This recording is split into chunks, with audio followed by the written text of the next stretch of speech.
1992 भारत का शेयर बाजार अचानक आसमान छू रहा था। कुछ ही महीनों में कई शेयरों की कीमत कई गुना बढ़ गई थी। टीवी, अखबार और निवेशकों की बातचीत में सिर्फ एक नाम गूंज रहा था, हर्षद मेहता। लोग उन्हें द बिग बुल कहने लगे थे। माना जाता था कि वो जिस शेयर को खरीद लें उसकी कीमत तेजी से बढ़ जाती है। लेकिन कुछ ही समय बाद एक ऐसा सच सामने आने वाला था जिसने पूरे देश को चौंका दिया। हर्षद मेहता का जन्म 1954 में हुआ था। उनका परिवार बहुत अमीर नहीं था।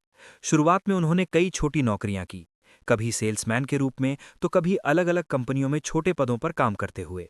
लेकिन उनकी दिलचस्पी हमेशा शेयर बाजार में रही। धीरे-धीरे उन्होंने ट्रेडिंग की बारीकियां सीखीं और मुंबई के प्रसिद्ध stock exchange, Bombay stock exchange में काम करना शुरू किया। समय के साथ वो एक सफल ब्रोकर बन गए। 1990 के दशक की शुरुआत में भारतीय शेयर बाजार तेजी से बढ़ रहा था। इसी दौर में हर्षद मेहता ने कुछ खास कंपनियों के शेयरों में भारी निवेश करना शुरू किया।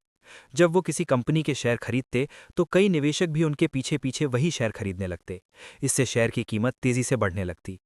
एक उदाहरण अक्सर दिया जाता है, एसीसी कंपनी का शेयर।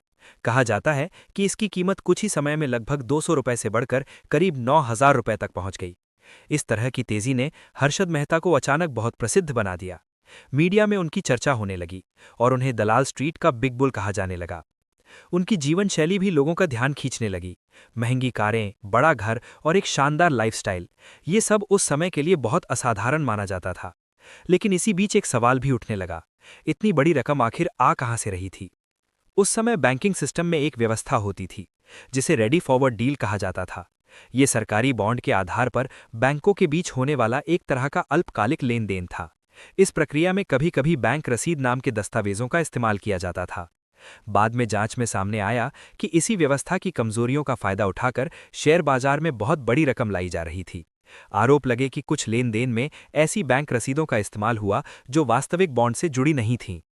इस पैसे का इस्तेमाल शेयर खरीदने में किया गया, जिससे कई शेयरों की कीमत तेजी से ऊपर जाने लगी।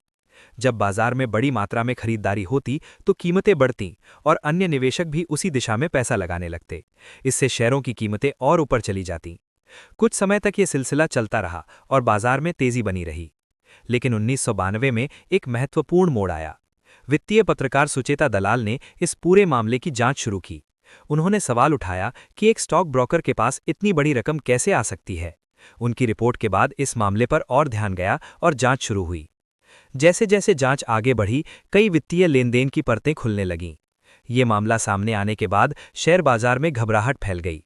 कई निवेशकों ने अपने शेयर बेचने शुरू कर दिए और बाजार में गिरावट आने लगी। जिन शेयरों की कीमतें पहले तेजी से बढ़ रही थीं, वे नीचे आने लगे।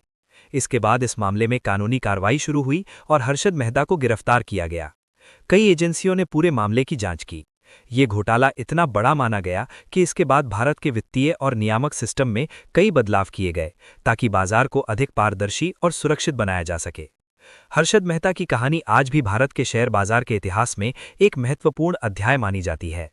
ये कहानी सिर्फ एक व्यक्ति की सफलता और गिरावट की नहीं है, बल्कि ये भी दिखाती है कि वित्तीय सिस्टम में पारदर्शिता और नियम कितने महत्वपूर्ण होते हैं।